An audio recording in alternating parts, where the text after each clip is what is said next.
¿Cómo están? Estamos aquí en un episodio más de Conversaciones Ellas Líderes. Y bueno, hablando nuevamente sobre un tema muy de mamás y en esta época donde hay una generación que ha sido denominada la generación de cristal. Así que para este episodio hemos invitado nuevamente a amigas muy queridas, Alejandra Ardaya, mamá, psicóloga también que da terapia a niños y adolescentes. Sí. Bienvenida, Alejandra. Y a mamás también. Y a mamás también. Bueno, aquí estamos con ella precisamente. Bienvenida, Alejandra. Gracias por la invitación. Y bueno, también otra mamá, una mamá de corazón, Fátima Espinosa, bienvenida. Gracias. Hija de adolescentes. Madre de adolescentes. Madre de adolescentes. Aunque bueno, a veces también. A veces también. Y bueno, yo mamá de una niña de 4 años. Y bueno, generación de cristal. Ustedes deben saber, por eso están aquí invitadas, ¿por qué se les ha denominado generación de cristal? ¿Y por qué sería un reto como mamás, como líderes, este nuevo tiempo donde nos ha puesto al lado de esta generación? A ver, Aleja. Bueno, creo que la verdad que a mí no me gusta el término generación de cristal. Tampoco. Me parece una burla hacia una generación y lo peor de todo es que refleja el déficit de la generación que se está burlando porque fueron los que los criaron, digamos, ¿no? Entonces realmente me parece como que burlarte de tu error, así tal cual, ¿no? Pero creo que es como el ser humano le cuesta mucho el equilibrio y tiende a irse a los opuestos. Entonces, de un opuesto de una generación de dureza, de fuerza, de ignorar y reprimir un montón de cosas, se fueron también a un opuesto en el que los mismos padres no quieren que los hijos sufran frustraciones, que sufran lo que ellos sufrieron, que se equivoquen como se equivocaron. Entonces, quieren obligarlos a que sean como ellos o mejores que ellos, ¿no? Entonces creo que va más en eso.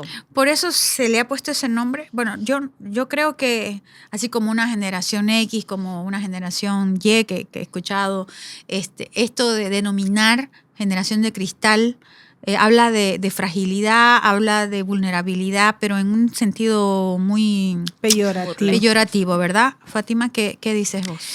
Estoy yo con Alejandra, igual me disgusta muchísimo el apodo porque más que nada me parece el espejo en el que se están viendo quienes los están juzgando, ¿no? Uh-huh. Entiendo yo y por lo que veo, una de las respuestas o una de las reacciones que más lleva a la gente a denominarlos o a quejarse de la generación de cristal tiene que ver con el hecho de que tenemos una generación mucho más consciente de alguna manera, estableciendo límites claros, siendo muy coherente o no muy coherente, teniendo mucho más claro, ¿no? Lo que disfrutan, lo que no disfrutan, lo que consideran que es bueno, diciendo en voz alta cuando se sienten incómodos.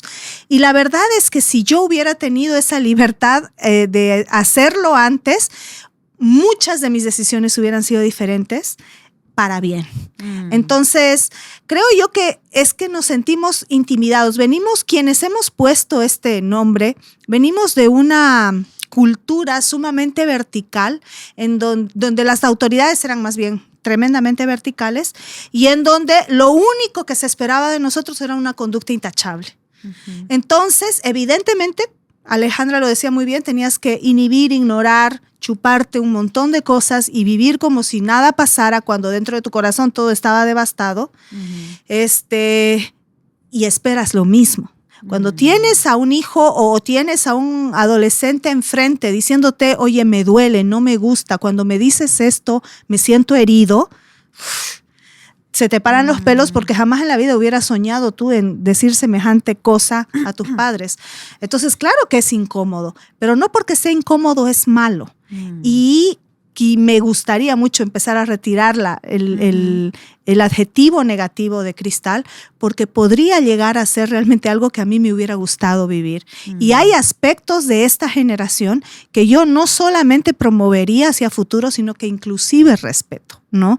Porque es una generación mucho más íntegra, ¿no? Es mucho más coherente entre lo que está dentro de su corazón y lo que manifiesta afuera. Uh-huh. Y yo prefiero 20,000 veces eso que la conducta relativamente hipócrita de ser muy bueno por fuera cuando por dentro estabas podrido de amargura en muchas ocasiones, ¿no? Ahora, este adjetivo del que ustedes dicen, no, es negativo. Pero hay quizá, esta cualidad de la que dices, son genuinos, son reales con lo que sienten, con lo que piensan. Pero sí tienen que transitar el camino de la madurez, de la gestión emocional, porque a veces decir lo que piensas también tiene que respetar o a veces ofende a otros. Entonces, creo que quizá por ahí va el tema de cómo lideramos a una generación que expone abiertamente, donde no tiene temor de decir lo que piensa o siente y está bien, pero cómo le ayudamos, porque eso también requiere crecer, ¿no? Requiere madurar, requiere aprender de tus errores, reconocerlos. Entonces, creo que ese es el mayor desafío, ¿verdad? Sí, creo que como padres. Aquí era lo que le decía de irnos a los extremos, porque en realidad nosotros como generación, no de cristal, ¿qué queremos de la otra generación? ¿Que sean igual que nosotros? O sea, de un extremo que se vayan a otro, porque una generación que genera violencia sobre otro, porque es lo que están haciendo al burlarse, lo que hace es generar, sí, más fragilidad. Porque cuando estoy en una situación de violencia, claro, sobrereacciono más. Y esta generación mal llamada de cristal tiene sobrereacciones hacia las críticas de otro, pero porque todo el tiempo se está sintiendo criticada por una generación que debería protegerla. Entonces acá vemos esto de que a veces por el hecho de comparar y de querer transformar lo que no, nosotros fuimos diferentes y ustedes son así y quiero que sean como yo o quiero que no sean tan como son, me voy a llevar más fragilidad y a condenar a que haya una sobrereacción en ellos. Y al final de cuentas estamos nosotros mismos generando que la gestión emocional que ellos deberían tener, porque tienen características muy buenas de decir, no merezco este trato y no lo quiero, ¿por qué lo tengo que recibir? De sentir que pueden hacerlo, los estamos llevando a que ellos lo sobrereaccionen y no lo utilicen como una gestión emocional. Pero entonces, por nuestra presión. ¿Cuál sería la respuesta a esto? ¿Cuál tendría que ser nuestra posición como padres? Mira, yo creo que es realmente un salto tremendo de valentía y de fe para nosotros que venimos de una formación diferente en cuanto al manejo de cómo nos estamos sintiendo, porque nadie sabe cómo manifestar de forma saludable sus emociones sin que se lo enseñen.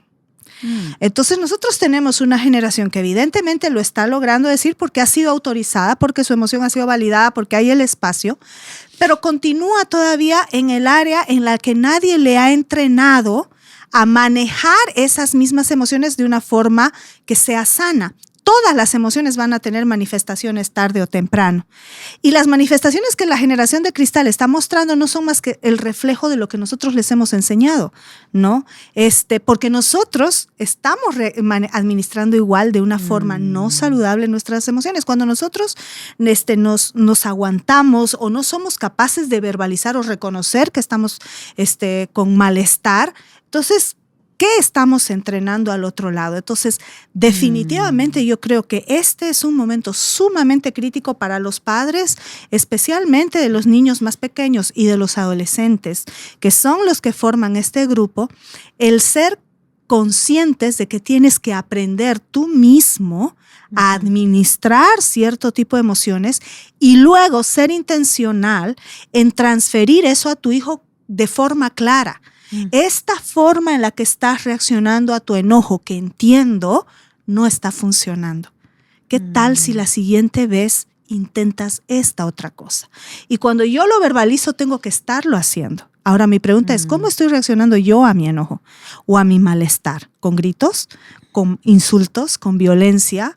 ¿Con adjetivos peyorativos para poder neutralizarlo y volverlo a tener bajo mi control, para mí es tremendamente confrontante esta generación y por eso la respeto, porque me estoy mirando como en un espejo y estoy dándome cuenta de lo que yo necesito aprender para que mis hijos lo puedan aprender también. Y en esto es como que la inteligencia emocional no es algo que lo tenés que enseñar, es algo que lo tenés que demostrar.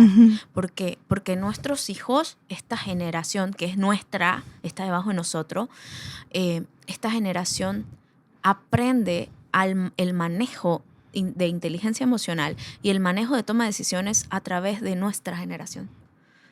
Entonces no es algo que nosotros tenemos que andar indicando o enseñando. Ya lo están viendo. Es algo que ya ellos ven. No son nuestras palabras lo que ellos escuchan.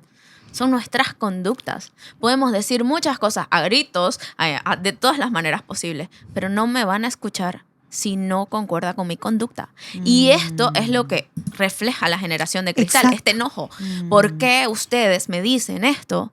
Pero miren cómo son. De hecho, son nuestro espejo. Sí, la incoherencia, digamos, en nuestra manera de criarlos, porque liderazgo, ¿qué es, no? Te das la vuelta y ves si alguien te está siguiendo. Y ellos nos están siguiendo, aunque no quieran, por lo menos en una etapa de eso. ¿Por qué? Porque son nuestros hijos. No nos eligieron como líderes.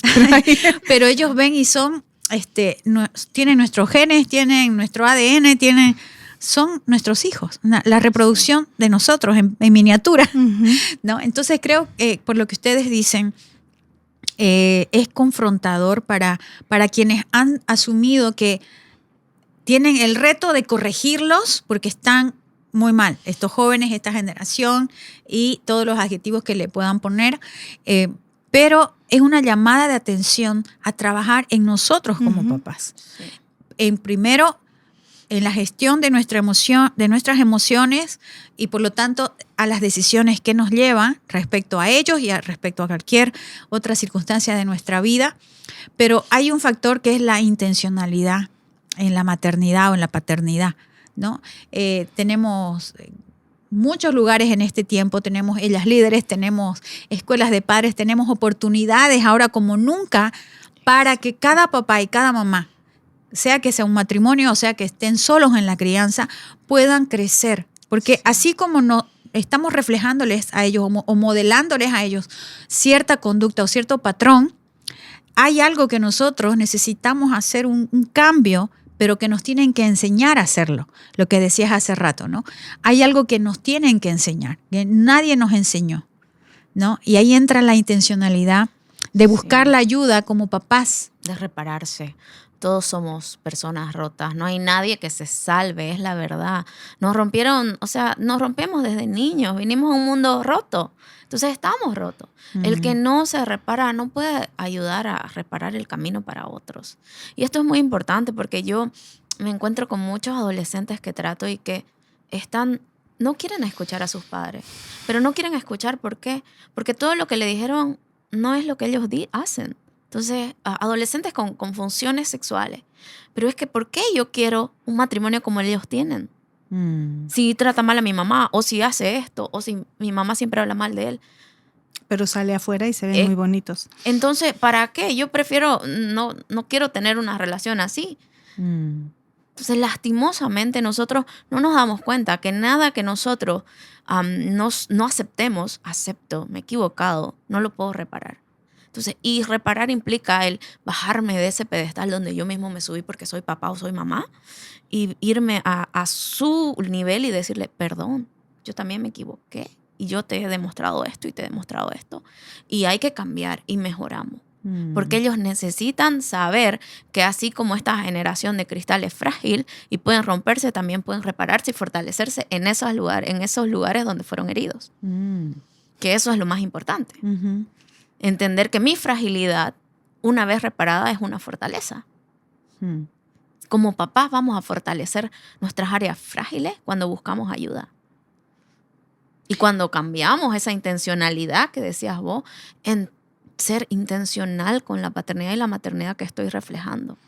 Más que todo porque ¿qué legado le voy a dejar? Algo que tengo muy en cuenta que a mí me ayuda muchísimo para mi hija es que el camino que yo estoy forjando como mamá es el que ella va a transitar. Entonces, muchas veces cuando me toca hacer algo que sé que va a interferir o va a traer una influencia negativa en mi camino, yo digo, no, yo no quiero cargarle con eso a mi hija, porque es el camino que ella va a transitar. Entonces, no quiero que ella lo tenga que venir a chocarse con algo que yo le dejé, con una piedra que le estoy dejando. Yo soy divorciada y me cuesta, una de las cosas que más me cuesta siempre es tratar de que mi hija vaya por un camino creyendo en el objetivo de la familia y en tener un corazón sano hacia el matrimonio, y siempre trato de que a pesar de que de mi realidad, ella sepa la verdad de Dios. ¿Por qué? Porque yo no quiero que mi realidad sea una piedra de estorbo para ella y una condena. Entonces también esto implica en que yo tengo que ser intencional en dejar el camino limpio para que ella llegue al destino que Dios tiene para ella. Así sea rota, fortalecida, como sea, pero va a llegar. Pero va a llegar mejor si yo no le estorbo. Y algo que creo que así como hay un Dios que quiere cumplir propósitos y traernos a libertad y traernos a sanidad, también tenemos a un enemigo que quiere desvirtuar el modelo de Dios. Y estamos a veces siendo parte de su trabajo. ¿Por qué? Porque entonces se rompe el modelo de familia, se rompe el modelo de la feminidad, de la masculinidad, del diseño de Dios para la familia, al crear la familia. ¿Por qué? Porque le estamos cargando en ellos lo que acabas de decir, Aleja, muy revelador de, aunque yo pueda equivocarme, Él sabe que en Dios no hay un error en el diseño. Así es. ¿No? Entonces yo tengo que mostrarle a Dios, yo quiero ser el reflejo de Dios también, pero también me equivoco, también fallo, pero al final veo la gracia de Dios sobre mi vida, ¿no? Entonces entra la gracia, entra el favor de Dios, el diseño de Dios que se cumple y al final yo soy alguien que le presento a Dios, ¿no? Le presento a Dios. En otro episodio hablamos de que siempre podemos volver a Dios. Entonces creo que esto puede cambiar la perspectiva de un papá, de una mamá que pueda sentirse frustrada ahora porque no sabe qué hacer con su hijo, porque no cambia, porque se encierra en su cuarto y no quiere hablar con nadie. Y bueno, muchas veces hemos tenido casos en los que el papá, la mamá obliga al niño o a la niña o al adolescente a ir a una terapia o a una consejería. Y yo siempre digo, si su hijo no quiere venir, no lo obligue. Pero a veces el papá está tan angustiado que puede obligarlo. Al final llega, digamos, ¿no? Pero creo que también es la oportunidad de aquellos que estamos sentados a la mesa con un joven así o con una señorita, de darle también esa libertad. De decir, yo sé que viniste obligado. No sé si les ha pasado en casos así, a mí pero... me ha pasado en el que, por ejemplo, llega el adolescente o el joven ya más adulto todavía, no quiere, pero es obligado por los papás. Y me toca decirle, está bien si no quieres andar. Tiene que entrar tu mamá. Es ella la que necesita. Porque es ella la que quiere el problema y quiere cambiar. Si es ella la que lo ve y el chico no lo siente, ¿por qué lo manda a él? Necesita ella cambiar su perspectiva, sus emociones, las creencias que le trae para afectar a su hijo. Si no, no va a afectar. El problema no está en que la otra persona cambie, sino en qué hago yo para que cambie, ¿no? Y siempre tratamos de buscar, por lo menos en nuestra experiencia, es si quieres que tu hijo venga, también vos como papá tienes que venir a la ayuda. Así como él, en realidad eres la puerta abierta o la puerta cerrada para tus hijos, ¿no? ¿Qué experiencia vos tenés, Fátima, con eso de papá, hijo y expectativas de uno del otro? Es que estás hablando del reseteo completo de la paternidad y la maternidad. Porque yo creo que la perspectiva de caída de la maternidad se trata de expectativas. Mejor dicho, la maternidad caída siempre se trata de expectativas, de mis expectativas. Entonces, todo lo que estoy haciendo es para que mi hijo cumpla mis expectativas y para que mis expectativas de mí misma también se mantengan, ¿no? Porque muchos de los errores que intento corregir tienen que ver con que siento vergüenza que otros se den cuenta quién será su madre. Y es franco.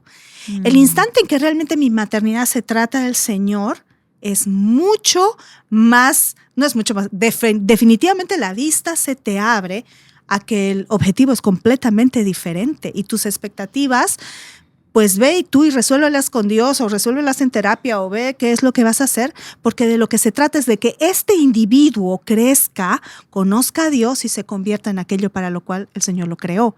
Entonces son dos cosas que cuando no estamos con el Señor pueden ser diametralmente opuestas, ¿no? Entonces tú me estás hablando realmente de replantearme completamente de cero la paternidad y la maternidad cuando yo la miro ya con los anteojos del Señor. Y esa es mi experiencia. No te lo estoy diciendo solo como teoría, te lo estoy diciendo desde mi experiencia. Qué diferente se ve la maternidad cuando el Señor empieza a mostrarte las cosas. Y la verdad, si yo te soy honesta, yo he empezado a replantearme mi maternidad desde la perspectiva de Dios cuando mis hijos comenzaron a tener conductas con las que yo quedaba en shock o las que yo no tenía idea de qué hacer, que eran conductas que yo no esperaba, que yo no quería que tengan. Ese fue el momento en el que me dije, ok, aquí yo todo lo hice mal, etcétera. Y sí, había mucho que yo había hecho mal. Y eso me ayudó a volverme a mí al Señor y luego empezar a intentar caminar a llevar a mis hijos al Señor. Entonces creo que se trata de eso, es mucho más amplio, mucho más profundo de lo que parece. No es solo un cambio de mentalidad. Y la responsabilidad recae en nosotros definitivamente como papás. Y reconocerlo es el primer paso para empezar este camino de liderar a esta generación de cristal, entre comillas,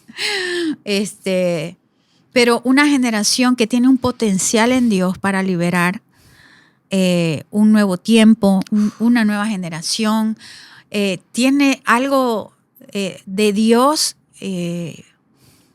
¿Cómo podría explicarlo? Yo admiro a los jóvenes que tienen esta fe tan genuina y tan intensa, exactamente esa era la palabra, intensa, que realmente cuando se encuentran con Dios, esa emoción y esa fuerza que tienen volcada en el Señor va a ser usada obviamente por Él para cumplir planes en esta época del mundo, de tanto caos y de tanta tergiversación del modelo de Dios y del plan de Dios para la humanidad, que creo que si queremos ver desde una perspectiva negativa, bueno, cuando queremos ver lo malo vamos a verlo, ¿no? Pero cuando yo veo a tantos jóvenes que conozco, con los que inclusive trabajo, y veo y digo, yo hubiera querido tener esa libertad a esa edad y no tener tantos prejuicios y tantos, si no haces esto, va a pasar esto. Ellos no lo tienen porque los papás, porque no quisieron que se repita N cosas porque lo hacen, pero le han dado una gracia, una libertad, pero encauzada y enfocada hacia las cosas de Dios, el plan de Dios, es un peligro para el enemigo, para Satanás y para el infierno, porque ellos tienen una gracia especial. Yo veo que esta generación hace más cosas en menos tiempo del que yo lo hacía.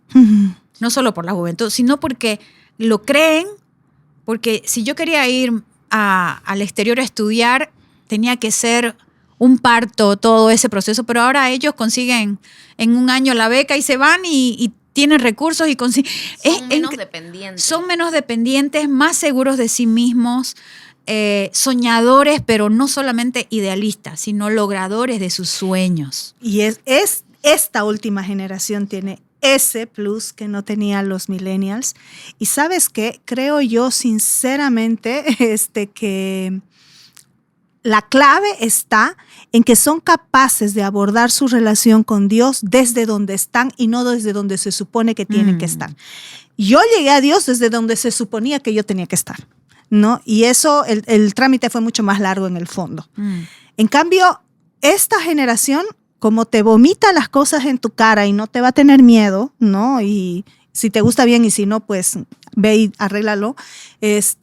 Sabe, tiene un diagnóstico claro, una línea de base clara. Entonces, se puede acercar a Dios desde ahí. O sea, sí, soy un desastre, he tomado decisiones terriblemente malas y quiero cambiar. Y ese quiero cambiar viene de su corazón, no porque su mamá tiene el castigo apuntándole o está detrás, no, decí esto, decí lo otro. Y creo que eso es lo que provoca que cuando un muchacho de esta época se convierte, la cosa sea...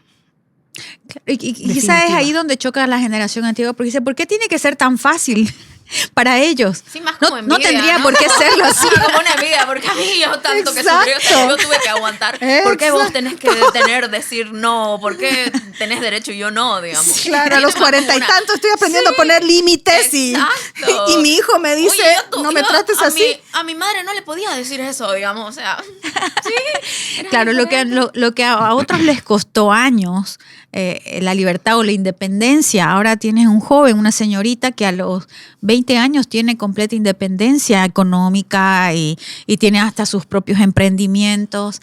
Entonces, creo que este episodio se ha tornado a ponerle un adjetivo de Dios a esta generación. Sí. Una generación valiosa, una generación valiente y una generación que va a Dios con más facilidad que una generación anterior. Pero inclusive creo que esa conquista tiene que ver con generaciones pasadas. Hemos pagado el precio. Se ha pagado un precio y creo que como padres y que estás escuchando, aportaste para esa libertad que tiene tu hijo. Sí. Aportaste para que él diga y piense y valora eso.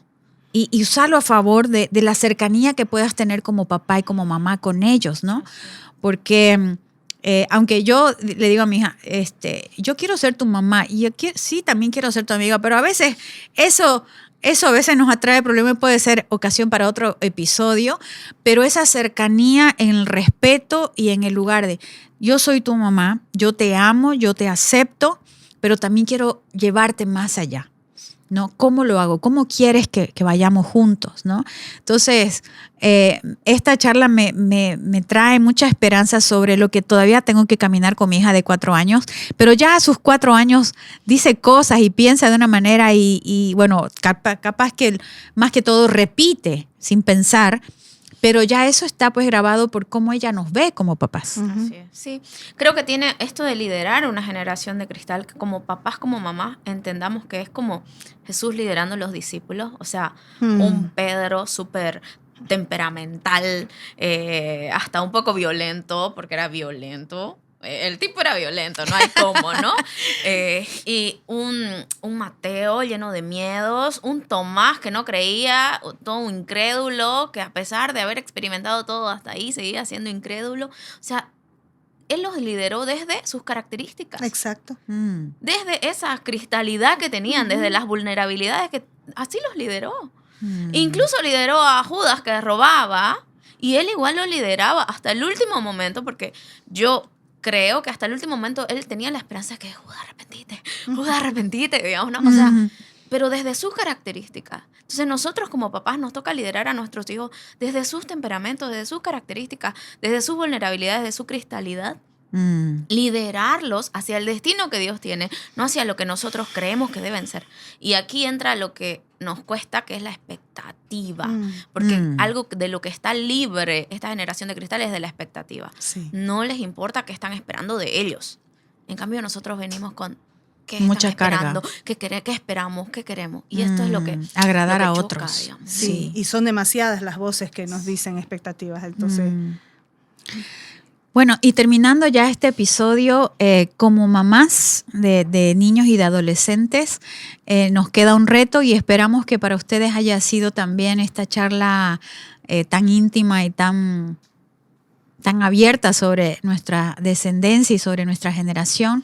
El reto de dar pasos hacia hacer un cambio en nuestra manera de escucharlos, en nuestra manera de hablarles, pero principalmente creo en la manera en cómo en el concepto que nosotros tenemos de ellos. En la manera en que los vemos, exacto. ¿Cómo los vemos? ¿Cómo Dios los ve?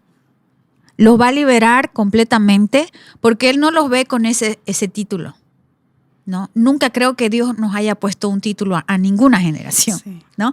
Pero en una generación caída, en un mundo caído, siempre las etiquetas ayudan a clasificar, creo, ¿no? A poner en grupos. Y creo que eso nos hace mucho daño, ¿no? Pero creo que ya para finalizar, me gustaría escuchar cuál sería el mensaje de esperanza que pueden darle a una mamá, a un papá que ayer era un niño que hacía caso a todo y ahora se despertó y no quiere hacer nada de lo que antes hacía. Aleja o Fátima. Bueno, yo le diría, no todo es como lo ven. Hay cosas mucho más profundas de las que se ven. Y trabajar en la profundidad es lo que va a traer la diferencia, no en el exterior. No en la conducta. Exacto. Entonces, busquen ayuda. Algo que nos enseña esta generación de cristal es que pide la ayuda cuando quiere. Por último, si no le dan ayuda, va y se busca la manera, pero lo hace. Entonces, podemos aprender de ellos que tenemos que buscar ayuda. Porque así sea para lo más mínimo y lo más que parezca, ay, no es tan importante porque mi hijo no sabe qué carrera decidir y yo no sé cómo ayudarle. Pues busque ayuda. O sea, busque porque de alguna manera alguien lo va a ver diferente y eso va a transformar la intencionalidad de cómo puede influenciar en su hijo. Entonces, el poder de nuestra maternidad o nuestra paternidad no está en hasta dónde llega mi hijo, sino a cómo lo influencio.